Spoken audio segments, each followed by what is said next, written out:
Groups of lions are known as what? A pride. Okay, well, that was That was easy. I don't know that. I didn't know that. You didn't know that? No, I don't know my lion facts. Fine, I'll do a different one. What language has the most words? Most words. See, this is a bit trickier. Okay, I'm gonna say Mandarin. It is English. It is English, Oh. which is crazy. That is crazy. Yeah. That's. I was gonna try to think of like a good synonym for crazy to show off how many words we have. But Supercalifragilisticexpialidocious. Yeah, that's off the chain. Yep. Okay, but before we go move on to our next thing, I actually wanted to do this. Okay. I'm gonna go back. We did this once. I'm gonna describe the frame. Did you do the framed today? I haven't done the framed. I'm gonna describe it. Let's do it. And you're gonna try to do Let's it. do it. The first picture is like, it looks like some kind of aircraft carrier or something, and there's a crane in the background. And it's like crashing down and kind of like on fire. What's like the colors? What would you say is the color So palette? the color palette looks, it's a bit muted. It's cool. It's a cool color tones, and it looks a bit stylized, like it's maybe like an action movie. Is it dark out, or is Dark it out? daytime? Like what is it? Day Oh, or night? I thought you were saying the name of the film. I'm No, like, what the hell's Dark Out. the classic film Dark Out. It's like a afternoon, Fuck, man, I don't know. or it's just like overcast. And it's just a plane crashing into nothing. It's just on fire, or No, it's not a plane. It's like it looks like a boat or something. It's like a big flat concrete structure that's like crashing down. Weird. Fuck, I don't know. I'm gonna say Captain America: Civil War. Sure, yeah. It was not that. Okay, But what's that's the next like one? just the next one. There's a professor. Oh no, he's a doctor. He has 2 bags of like IV fluid, and he's a white guy, and he's working on them, and he looks like he's maybe about 40. Man, I know I never have seen whatever this movie is. Just say Speed. Just say Speed. I don't know. Speed is not an option for this game. What? What the fuck? Speed is a famous film. Okay. A little green tint as well. Yeah. Like it really feels like it might be like a big budget movie. Maybe do like The Dark Knight. Dark Knight Rises.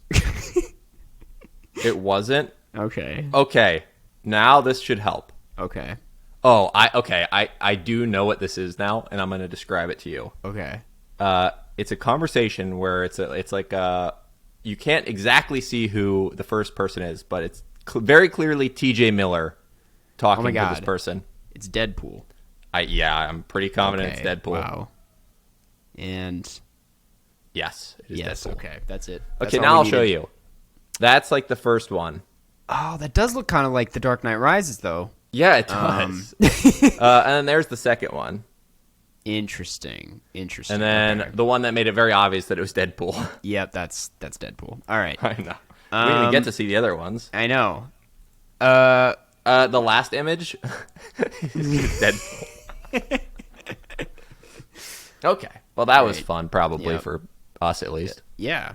We're back from TIFF. This is our first post-TIFF episode. Yep. I had a great time at TIFF. Yeah, it was a great, fun time. I don't know if I'm you've glad seen the that episode. I'm rested. I did see the episode, our great camera footage. Did you see the framing? Yeah, it's so funny. I thought So you just see like our faces like in the corners. popping every now and then. Yeah, TIFF was very fun. It was very exhausting. Jeff and I today we're talking about we're all going to the World's Fair, and I only bring it up right now because it's like Jeff and I are both very burnt out of films, so this was like the last push, and now we can kind of take a break. Yeah. For I don't know how You made long. that sound like we were like pooping. Oh. Our last push. And now we can take a break. Now we can just wipe and, just And use the bidet. use the bidet. Anyways. I have a recommendation. Yes. I recently got into dude wipes. I don't know if you know about dude wipes, but I think I understand the concept. they're flushable wet wipes. That, Yeah. Can't recommend them enough. They are. I mean, they yeah, have a wet I've used flushable wet Yes. wipes before. Yeah. They're nice. They're nice. So yeah, that's the intro. They don't sponsor us, by the way. No, not sponsored by Dude Wipes. Yeah, there's not a lot to. I guess we could just like hop right into the Yeah. main deal today. I will say I'm glad that we did a film that is short Yes, after how burnout because Yeah. I saw 14 movies in 5 days. You saw even more. I saw 17, which I actually didn't. I didn't talk about the last movies I saw, and I'm not going to talk about them here. I saw Decision to Leave, Banshees of Inisherin. I don't know how to pronounce it. Yeah. And Pearl. And Jeff, those last two films on that last day, that was my breaking point. Like that, I was like done. Yeah. Like especially Pearl, the very last one. I was like, I can't do this anymore. Like I need to go home. We know now though that like 5 days is our limit for film perfect. festivals. And you know what I learned is like a lot of people went home the same day. Like everyone kind of had the same idea. We were there for the time to be there, Yeah. which we got lucky because we didn't know what the lineup was going to be when we booked our tickets. But things really worked out in the grand scheme Yeah, of things. you did a great job with your planning. Well, I tried. A lot of Yeah. things changed like last minute, but at the end of the day, we both pretty much saw everything we wanted to see. Yeah. Only things I didn't see that I wanted to see were The Whale, Yep. The Fablemans, and People's Joker, which, Yeah.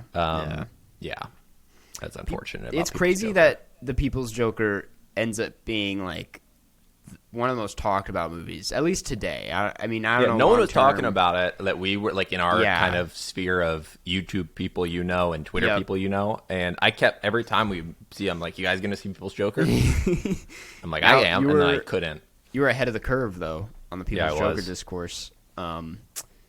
Anyway, today. Oh, I did actually briefly. Sorry, I cut you off. No. You do. You said you weren't going to talk about the films you saw after we recorded the last podcast, and that's because you do like a video and stuff. I do a video. I don't do that, so Right, I yeah. can talk about really quick the films I saw after. Yes. I saw Empire of Light. Please talk about it. Yeah. Dude, it is the most aesthetically pleasing film of anything I saw there. It looks so good. Really. It's a Roger Deakins Right. shot Yeah. film, so but it looks so good. It's in terms of the content of the film, it is very weird. It's not bad. It's just it's doing so many different things and tackling Yeah. so many different subjects. It's like trying to pretty much tackle every relevant topic of the last like 3 years Gotcha. all at once. There's like racism. There's like movie theaters that are dying. Yeah. It's just a lot. And it doesn't always succeed because it's just so jumbled. It doesn't really ever fully address. Also, mental illness, all in one, and Wow. it doesn't fully like work, but it works well enough, and it's pretty enough to make it worth seeing. Yeah. Yeah. So that's my feelings on Empire of Light. What else did I see? You saw Empire Light and then you saw Muru. Muru. Yeah, it's a New Zealand film about like. But I did talk about that actually. I saw that before the podcast. Oh, you did. Right. Okay. Yeah, here I'm just gonna check Letterboxd really fast. This was like last day. Yeah, my brain is like broken. Yeah, it was an exhausting. Oh, The Blackening. Yeah, The Blackening. No, wait, I did talk. No, did I talk about The Blackening? I did talk about The Blackening. I think you did because we talked about Tim's story. Yeah, Theater of Remember Thought. That's the other one. that. Theater I of saw. Thought. Yeah. Yeah, the new Werner Werner Herzog, Herzog doc. Yep. Which Yeah.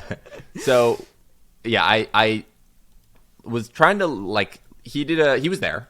He did a Q&A. I left when the Q&A started for like, a reason I don't have to get into. but I was like a little bit late leaving.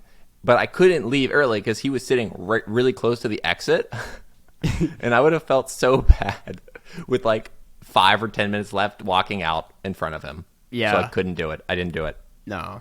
I mean, he seems like a nice guy. Probably would have understood, but, you know. Yeah. I just didn't want to. Didn't want to hurt. But it was an Herzog's interesting feelings. doc. It's kind of funny. Mm-hmm. I don't think I learned that much from it. You know, it's kind of dealing with topics where it's like, this is a topic that is now existing about, you know, science finally understanding how our brains work a lot better. Yeah. But a lot of it's like, in the future, we might be able to control your brains with science. That seems like an old man movie. Yeah. Interesting. Okay. Well, that's great. And that was your last film. That was my last film. Nice. Well, that does it for our TIFF coverage for now. Until next year. Until Carson's TIFF video comes out. It hasn't come out yet, right? No, but I finished it last night, so it should come out today. How long is it? The recording was 36 minutes, and then I obviously cut it, and it's now 17 minutes. And yes, the thumbnail is me and Finn Wolfhard. Because obviously, you should have released a director's cut of just all the gaps. It's just such 36. An awkward recording. So yeah, that's be on the lookout for that. Today, though, am I in it? You are in it. Yeah, I filmed a lot of clips, so we're talking about We're All Going to the World's Fair, which was a Sundance film from 2021. From 2021, and we talk about it with the writer-director Jane Schoenbrun. And editor. And editor, yeah. And we're going to get into that right now. We have Jane Schoenbrun here, director of We're All Going to the World's Fair. Eating candy. Yeah, eating candy. What flavor candy? It's cherry. Okay. Check this out.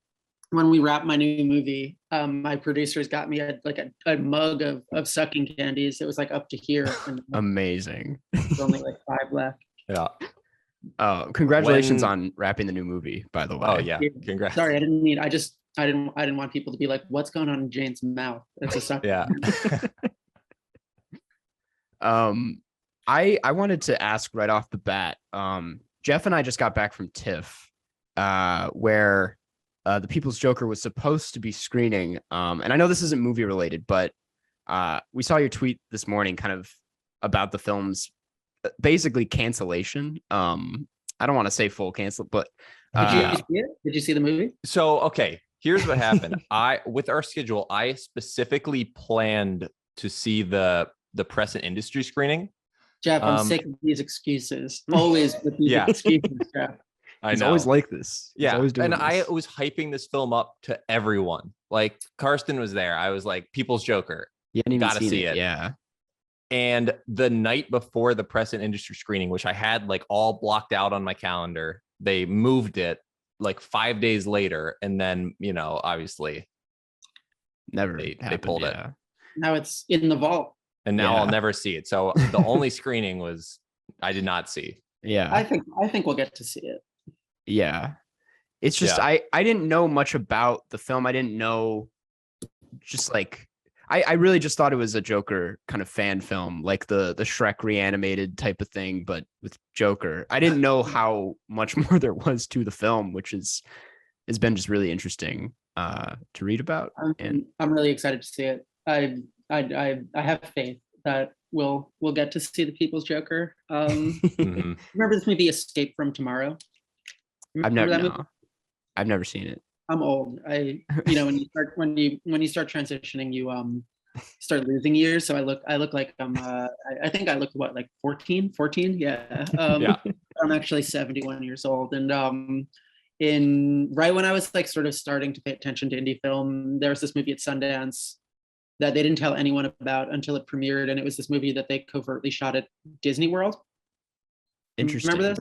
And it's like they like snuck cameras into Disney World, pretending to be I tourists, think I heard about that. and basically like covertly made this movie. And it was sort Yeah. of the same thing where there was like one screening, and then they got cease and desisted. Um, and like, yeah, I'm not a lawyer. I'm not here to give legal advice to anyone, but I feel like it's like the Streisand effect, right? And it's Mhm. like it's just a boatload of bad press for Warner Brothers, and Yeah. eventually some law professor will probably be like, this is totally parody and fair use, and then yeah, the Yeah. movie has a bigger audience as a result. This Joker energy. The Joker always prevails, I think. Yeah, I think so. I mean, didn't Sean Baker for like the last shot of the Florida project kind of do that with Disney World too, where it's like they were technically on Disney property and they just filmed it with an iPhone and ran behind the kids? Is that what they did? I think so, right? So. Yeah. Yeah. A lot of shenanigans going on at Disney World. I mean, Clearly. most movies are filmed at Disney World. Yeah. Yes. I mean, yeah, I've seen It's a Small World in the background of so many shots. Yeah. No, I mean, like the majority of films are, the tax credit at Disney World is incredible. Yeah. Well, I want to obviously talk about World's Fair a little bit. Not just the People's Joker today. Yeah. I'll answer anything you want me to answer about the People's Joker. I haven't seen. This film means like so much to me as someone who like grew up on the internet and creepypastas, and like I've been very critical. I'm weirdly passionate about films about the internet and modern technology. I don't think that's weird at all, Karsten. What you do. Yeah. And I just nothing against like a lot of current films about the internet, but I feel like they always resort to this like hyper, like fast-paced, like, oh, losing myself in the screen style. And yours is just so, it just like gets it. There's like something about this movie that I was like, it fully nailed and like brought me back to when I was in middle school and just like sat up for like hours in these like rabbit holes in these just like these terrifying creepypastas. I'm sure you've heard this a million times. I'm just like, it's such an accurate film about this experience that I'm like, thank you for making it. And I'm just amazed. I really love the film. That's incredibly sweet. And I really appreciate it.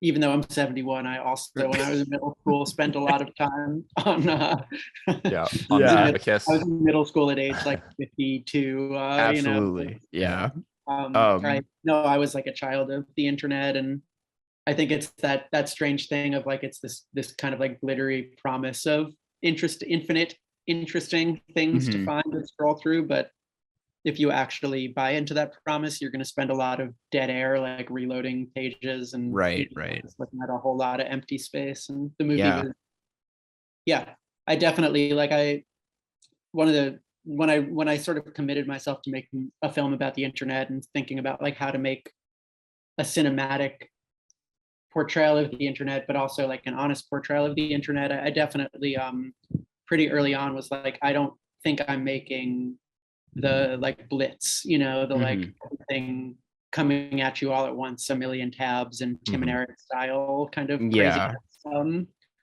And that was sort of one of the founding ideas, was to make sort of like a boring but beautiful film about the internet. So not the People's Joker. Very different. It's the people's Joker. Yeah. It's more for the people than the People's Joker even. Yeah, exactly.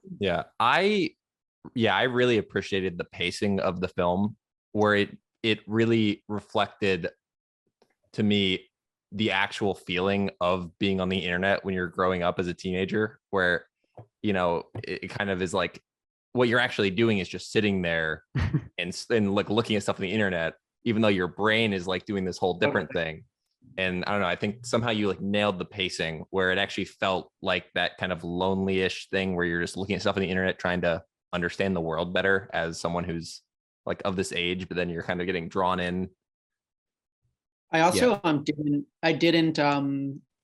know what creepypasta was until pretty late in the game, because I sort of stopped spending so much time in like those exact. I was still spending plenty of time on the internet, but I like, you know, when I was 13 in 2000, I was on like all kinds of, you know, I was on this sort of like proto Reddits that Yeah. would have sort of been, you know, the creepypasta of the world. But when I sort of like wandered back into those spaces as sort of like a tourist, it was really scary, even as, you know, as like a 27, 28-year old or whatever. Mm-hmm.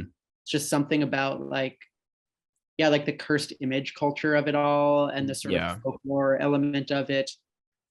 And I think one of the things that, like, one of the feelings that the film is trying to capture, which I think is a very like internet feeling, is kind of what you're describing of like being so in the world of that screen and feeling like it's conjuring real horrors or something, and then just like closing the computer and just being alone in a shitty apartment, you know, Yeah. that definitely doesn't have any monsters in it.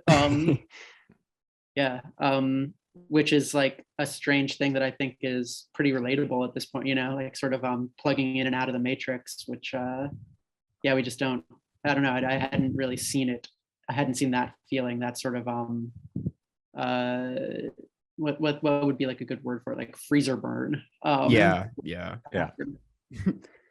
I wanted to ask because like it is a very specifically then movie, like it exists in a very specific time of the internet, and that's why I think it's so impressive, because I'm like, the internet's constantly changing and I feel like it's very easy to come across dated. I'm like, do you think this kind of film would like play out in today's internet with like, I feel like this is very much like kind of a cautionary tale about like the way young people are like exposed to certain things at a very young age, and like kind of the pros and cons of that. I mean, do you think like this film would work in like this like TikTok age? I have to assume that kids are still having totally inappropriate and dark experiences on the Yeah. internet in 2022. They're probably different. They're Yeah. probably in TikTok sized increments. Yeah. It's just 1 minute scary videos at a time. Yeah, but like, you know, weird power dynamics are going to weird power dynamic, you know, no matter the medium. And I think that hopefully it's getting at something that's like as much about the internet today as it is about the internet in 1998, and it was this sort of intentional desire to make it like a little bit out of time. You know, I love in like It Follows, that like weird anachronistic tablet thing that they read on. Yeah. And I think I was like very aware of how, like, I like Hackers, for instance, is one of my favorite movies. It's so fun to watch and be like, oh my god, this gaze on internet is so 90s and so specific and like such a dream. But I guess my hope is that like, I think I was like trying very consciously to pull from like early internet aesthetics and more contemporary things, and kind of like also make it all a little Uncanny Valley-esque. So we'll see. I'm really curious to see how the film ages, to see what it like looks like to look back on it in 20 years. And like, obviously it will age in a certain way, but so many of my favorite films, like once they're sort of removed from their contemporary context, sort of like reveal themselves. Like I feel like Paul Verhoeven, for instance, is like a master of this. Something like Showgirls. Like, you just miss how brilliant that film is if you're watching it in 1994, because it just feels like everything else going on in 1994. And my film is definitely not as good as Showgirls, but I do think I like was conscious of the contemporary space I was making it within. Yeah, I mean, this premiered at like 2021 Sundance, so I hate to ask this question, but like, was this film before the pandemic? Okay, because I'm like, it kind of reshapes itself in the pandemic. Yeah, we all like, we wrapped production on March 1st, 2020, which was like literally 8 days before Tom Hanks got COVID, which was the start of COVID, as we all remember. When Chet Hanks called it, we were like, oh, this is serious. This is serious. And yeah, no, it's just a film about loneliness and isolation and computers and, you know, Twitter and all of those things. And I was like, oh wow, yeah, people are gonna think we made this during the pandemic, huh? Because we socially distanced in terms of like there's two people in the movie Yeah. basically. I know Yeah. that's what I was thinking. I was like, it feels like a film that someone made during the pandemic, just because of like, it feels like you wrote it for that. And obviously that's not at all the case, but it's just kind of a weird coincidence.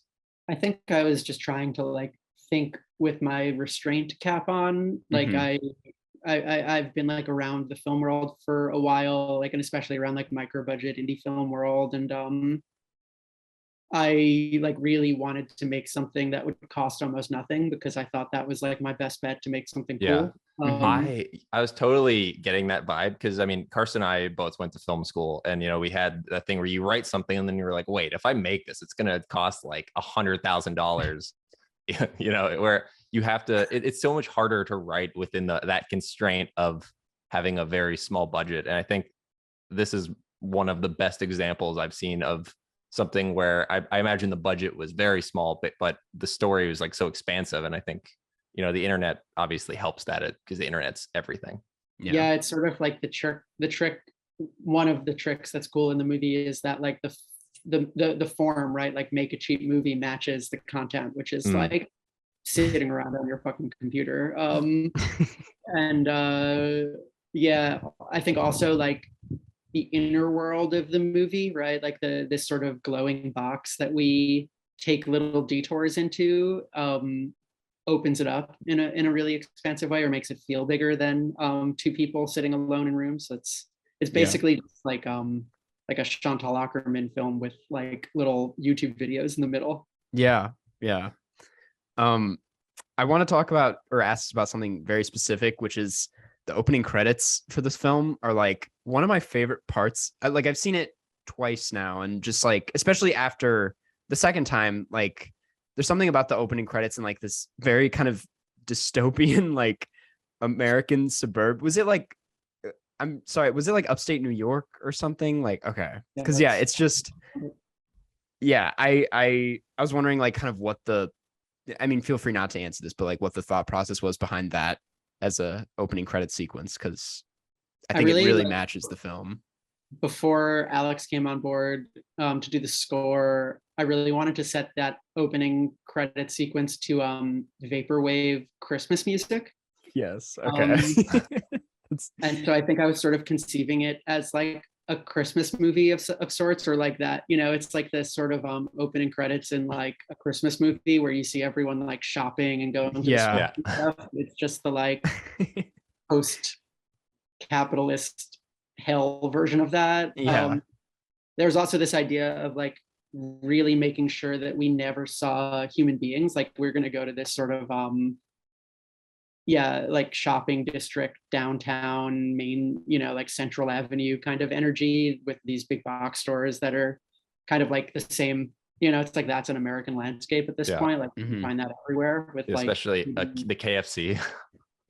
Yeah, and it's just like maybe there's like a palm tree instead of an oak tree, but it's like the same general thing. And yeah, I really wanted to sort of like capture just those spaces and not, it's like that and cars, and yeah, which, feels emotionally on board.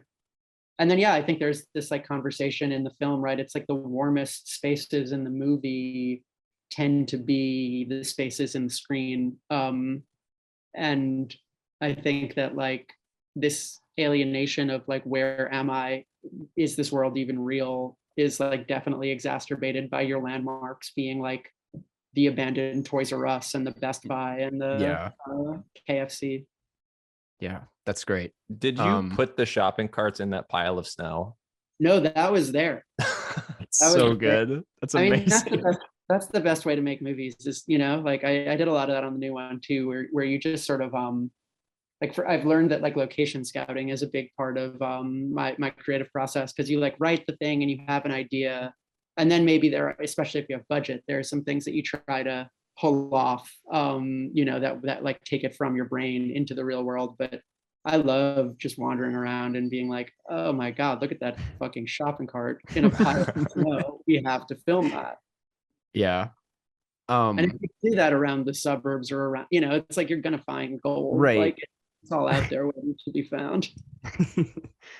um, I do want to obviously touch on like Alex G's contribution. Like the music is one of the best parts about this film, and like very excited for his new album. By the way, all the singles have been Ditto. I've been unbelievable. playing those singles on repeat. I keep texting him about how Yeah. good they are. Yeah, Carson and I on the pod like a month ago declared "Runner" our song of the summer. Yeah, it's Definite easily. summer. And I saw, in your latest film, you have like Phoebe Bridgers and Snail Mail and Fred Durst, and I'm just like, is there like a like a link with like indie rock and your work that's like, I mean, obviously they just seem like great people, but like, is there a specific reason like why indie rock links really well with what you're doing? I think I like try to make movies like my favorite musicians make music. I like Nice. really like I think I was maybe like a movie nerd as a kid, and then like somewhere around like whenever like we switched from 56K to like DSL in the house, and I like Napster or whatever, LimeWire, LimeWire, Share, Bright Eyes, and Nutrimilk Hotel shit. Like it was like no turning back from there. Like music has just always been like a huge like part of how I like understand my identity, and it's also like where I start creatively with films. Usually I'm like with the new film, really trying to like think a lot about like albums like Heaven or Las Vegas by the Cocteau Twins, or like My Bloody Valentine's, Loveless, and like trying to make something that feels like you have to like reach like what is the sort of like filmic equivalent of like shoegaze or dream pop or something.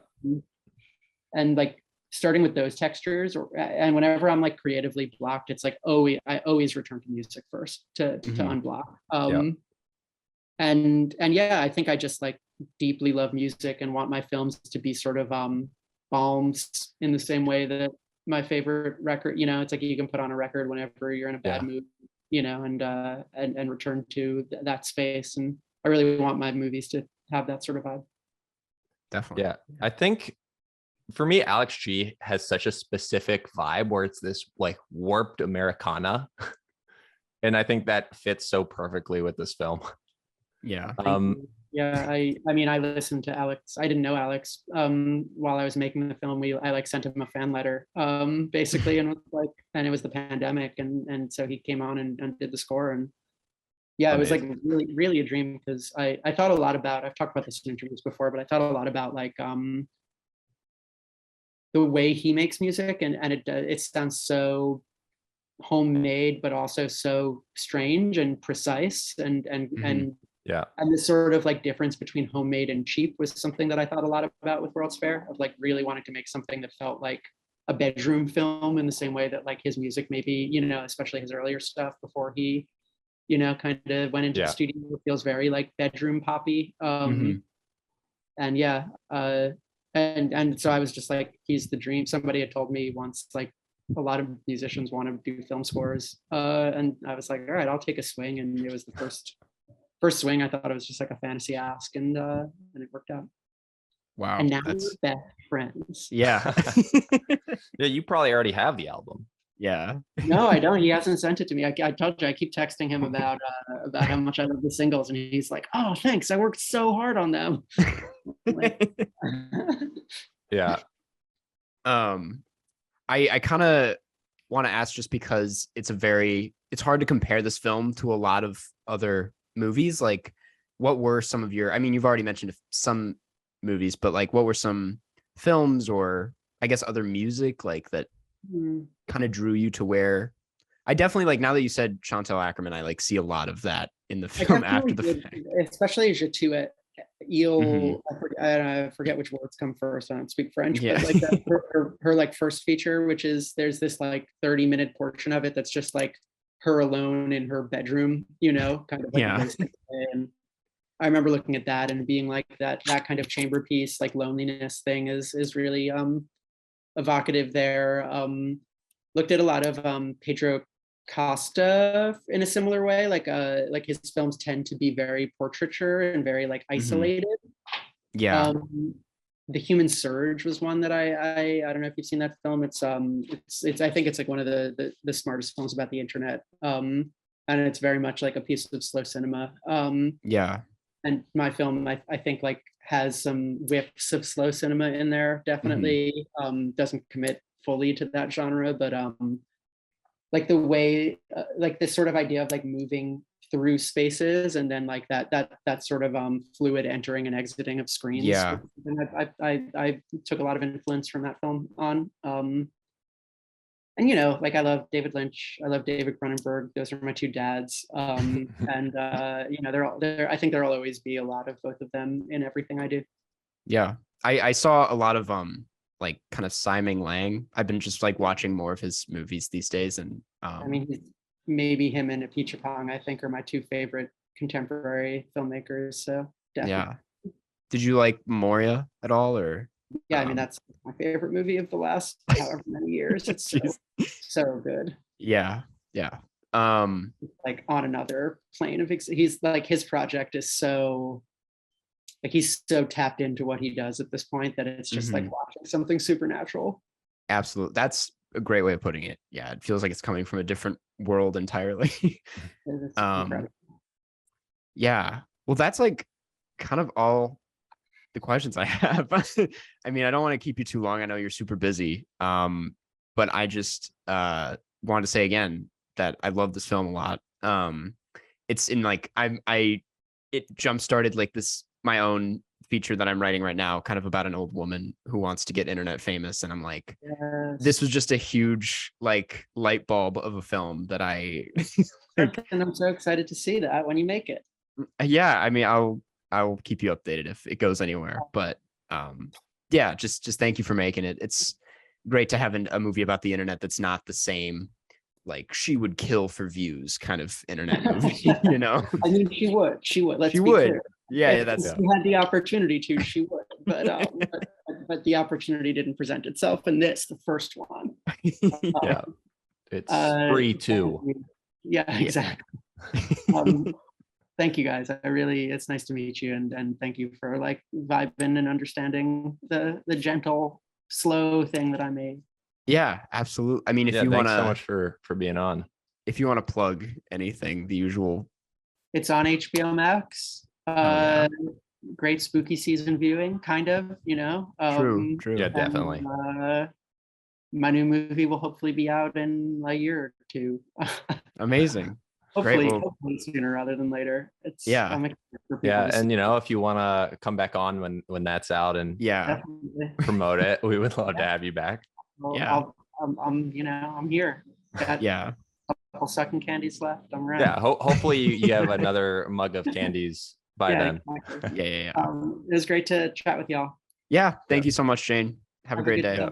Oh, that was great. That was so fun, wasn't it? That was fun. That was a good time. It was a great time. We're back, and it's time to get into questions. Thanks, Jane, again for being on.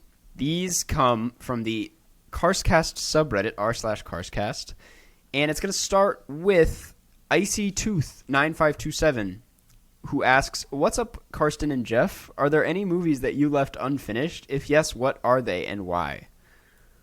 So I did actually just not finish a film at TIFF. It was The Prisoner's Daughter, which I can now officially talk about because it had its premiere last night. And I want to bring up one funny thing about this. Apparently the cast and crew was there to do a Q&A afterwards. And apparently Brian Cox, the star of the film, said in the Q&A, he was like, halfway through this film, I was like, this is awful. What the fuck am I doing with my life? And then he was like, I was pleasantly surprised when I watched the cut here at TIFF. Which I am like, I think he was right the first time. It's a pretty awful film. It's pretty bad. And I actually only didn't finish it because I had to catch Weird.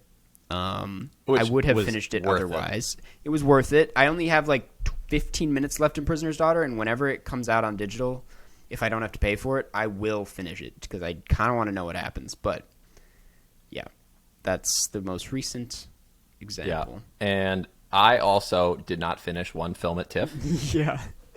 It was a documentary And Noah, it was a documentary that I'm not going to name it, but you could definitely find it out. It was about throat singing. Yep.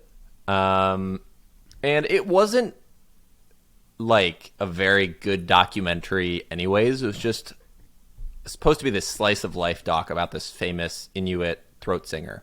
And I just didn't think the documentary itself was particularly engaging or well made. It was a lot of really long takes. Yeah. It didn't honestly even look like there was that much effort put into it, which, I'm saying this as someone who's being critical of the film. I nothing against anyone. There could have been more to it, yeah. It was, but I would have still stayed. Yeah. The reason I did not is because I had a visceral reaction to the throat singing. Yes. And this is just absolutely a me thing. I'm sure many people find it like a very compelling and beautiful thing. When they did the throat singing, there was some like guttural noise that is like a part of it, and I found that very off-putting in that I was getting nauseous watching the film. Right. When they did the throat singing, so I had to leave. I'm just picturing an article that's like mass walkouts at throat singing doc at TIFF. It's just like, well, you couldn't really be a mass walkout because there's only like 30 people in the theater. Gotcha. That's hilarious. Yeah, I didn't. Yeah, I wouldn't have walked out, but I just actually, it was upsetting my stomach. Yeah. Well, that answers that. Thank you, Icy Tooth, for the great question. This next one comes from Educational Bull 186, and it's: do you guys prefer iced or hot coffee? Good question. This iced. is iced for the most part. I mean, it depends on the season. Like winter, I usually always get hot coffee, but in the summer, I'll never get now, that being said, I did get a hot coffee almost pretty much every time I got coffee in TIFF. For some reason that... I'm not going to explain why iced coffee is a dangerous drink, but it's because if it's hot, you can't drink it that fast. If it's iced, you can just slurp it down. You can throw that thing back and then have an awful reaction. Yeah. Now, I almost... every time I paid for coffee, I got iced coffee. Okay. But we got a lot of free coffee at the press lounge area where they had free hot coffee.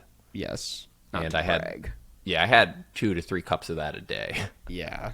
No, it was like a necessity at TIFF just because you have to stay awake in these movies. And there's a lot they of had coffee. A free Nespresso thing for the public where the line was like always 50 people long. And I'm like, haha, I can get it for free. Yeah, I'm like, I got this badge. Same thing. I got the hookup. Yep. But I had like really good, I mean, there was that coffee, but like all the like coffee shops we went to, which weren't that many, but I had really good coffee while I was in Toronto. So good shout out to that city. They make it themselves. They grow the beans. Yeah. No, they do not. That's not true. I grow coffee. I did. What was I? It's pumpkin spice latte season, and I got a pumpkin cream cold brew this morning at Starbucks. Ooh, very tasty, very tasty. I recommend it. I am one of those people that will get the pumpkin spice when I'll it's get the it season sometimes because it's pretty good. This last one comes from I'll do this one. Wait, what's the date today? It is 15th, 19th. So this will be out on 15th. The 19th. Okay, so I think I can say this. This one is a question for Karsten. And it is, now that Dirtbag is releasing soon, who is the director? I directed it. And then who influenced your style or the story in Dirtbag the most? Now, I hesitated to answer this because I have to like keep this under wraps, but I think by the time I put this out, it'll be public. Dirtbag will be at the Chicago International Film Festival, which is my big, exciting announcement. So Very it's going to do exciting. that sometime in October, and then it's going public. And as far as who influenced the style or the story in Dirtbag the most, it was a mixed bag of John Lurie's show, Painting with John. Tim Robinson sketches were a big influence, and There's actually this short film on the Criterion channel that I'm actually forgetting. It's like The Extraordinary Life of Rocky or something. It's like this tiny short that like it's like basically like a series of vignettes, and that's kind of like the structure that I wanted to do Dirtbag in. Is like just different little scenarios, and that's so those are the big influences. Nice. Yeah. And congrats again on getting into that festival. Thank you, Jeff. It is a bit. I still don't believe it's happened. So I'm actually holding out until I see it in the program because I can't really. Yeah, be you don't want to excited get about people's it. jokered. I know. Yeah. Dirtbag has been cease and desist. Yeah. Anyway, big fertilizer comes in. That does it for the questions today. Next, we're gonna announce next week's film, which is very out in the future at this point. We're not announcing it, are we? We're not announcing it. I don't think we know what the film is going to be yet. Yeah. So let's hold off on that, and we'll keep you updated on the Twitter. Next, we like to read a review. Check out Karsten's, which by now his video on TIFF. That's going to be yes. Check that out. A good time. I'm going to watch it. It's very long. I'm sorry if it's kind of boring, Jeff. I mostly talk about the movies. But I didn't realize that like 3 of your 4 most popular videos are SpongeBob. Yep. And then your other one is the Coraline one. Yeah. The Bug Theory. This is why I stopped, because you don't want to be a SpongeBob YouTuber. You don't want to be the SpongeBob guy. It's like it is a slippery slope. How much integrity you have, because you probably could have grown your channel to like 5 million subscribers by now, gotten deals. You could have probably been the new voice of SpongeBob. Can you try to do a SpongeBob voice? No. but I can do a Mr. Krabs. Like you were gonna do it. I thought about it. Mr. Krabs, though. SpongeBob, me boy. That's pretty good. Thank you. I can do a pretty good Mr. Krabs. I like money. All right. We're gonna read a review. This one comes from Lane Del Rey, from the United States of America. Subject line: "We love the boys." 5 stars, and it reads: "One of my favorite pods. Always excited to hear new epis." And did I already read this one? You did, because you also said epis last time instead of epis. It's epis. I did read this one. Yeah, I'm looking now, and I think we haven't read this one. Wait. No, yeah, I have read this one. Guys, we need more reviews. we are lacking in reviews. You guys keep listening to the episodes, but no one reads the reviews or leaves them. So anyway, thanks again, Lane Del Rey, for that review. And lastly, we want to thank the patrons over at patreon.com/Carscast, which is the place to go if you want more Carscast content, if you just can't get enough of us. Yeah.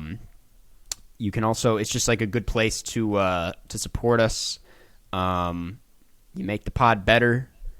And we buy, new equipment. Yep. I think I'm probably going to invest in a cloud lifter at some point. You have one, and I think your mic. I mean, when you use your Shure mic, when you have that. Yeah, I'm not using it right now for some reason. I don't know why I didn't, but yeah. When I think it sounds like a little crispy. Yeah, in a good way, not like a bad way. In a good way. Yeah.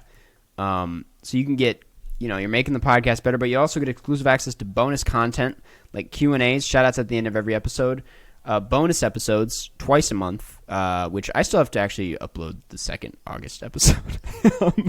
It's been sitting on my laptop. But we're going to do 2 more for this month. We're going to be doing 2 more. Did not do a TIFF because we were exhausted. It was tough, yeah. But TIFF was tough. It's like you just have the eye and you just draw a extra little loop. Yep. The Toronto Underground Film Festival. Tough. Yeah. Anyway, and shout outs at the end of every episode, which we're about to do right now. Thank you. Hashtag Jeffrey Borslow for Space Jam 4, Alex Thomas, Anson Contreras, Belly, Big Beard Pirate, Boinks, Camilla, Coop, David Borslow, David Sir, Eden, Fid Richardson, Goodnight Tail, Jacob Meyer, Jared Armstrong, John Van Hout, Joshua Hughes, Katie T, Kelly J. Smith. Let's change the Google search results for PTA. Levin, thank you for talking about therapy. Liv Rob, Louis A.O., or Louis A.O., Lukewarm, Maddie Robertson, Martin Deff, Mary Lee Borslow, Meridian, Michael Rennie, Monroe Page, Noah Wooten, Owen Felton, Queen of Staten Island, Rakakuni, Riley Ost, Ryan M. Sean Kenny rehearsed his Patreon display name, Stella Perry, Supercalifragilisticexpialidocious, Smitty, Warburg, Jagerman, Jensen, Taylor Smiley Face, The Raccoon from Airborne 7th Inning Fetch, Vegard Strom, Wes Kinley, Wiley Todd, Yusef A., and Zoe Hernandez McDonald. Real quick, the first one in that list. Hashtag Jeffrey Borslow for Space Jam 4. There's only been 2 Space Jams. Yes. So are they... They're saying like they want a third Space Jam that I'm not a part of. They don't want you in after that one, no. Yeah, they want me in the one after that. Yep, they want the 4th one. Yeah. Okay, just to be clear. Clear things up, yeah. Yeah, they're like, I think Kevin Durant should be in the third one, but then keep Jeff off that one. Yeah. Yeah. Well, thanks, guys. Thanks, Jane, for being on the podcast, and Jeff. Anything? And thank you, Karsten. Any last words? On the podcast. Catch you on the flip side, Karsten Runquist. Catch you on the flip side, Jeffrey Borslow. Flip side.